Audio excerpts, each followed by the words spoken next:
shopkeeper was heard saying. Others are cautious, even skeptical. They know Jamaica's history with extractive industries. Sugar cane plantations enriched colonizers but left locals enslaved. Bauxite mining filled foreign pockets while communities faced environmental scars.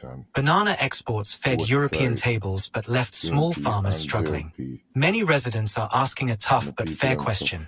Will Jamaicans themselves truly benefit this time, or will history repeat itself, with outsiders reaping the wealth while locals are left behind? That tension, the hope and the fear, already hangs over Spanish Town like a cloud. And this is where the story leaves Jamaica's borders and enters global geopolitics. If the discovery is confirmed, Jamaica's black opal reserves will not be a quiet story. It will make international headlines. And with headlines come global powers, each with their own agendas. The United States,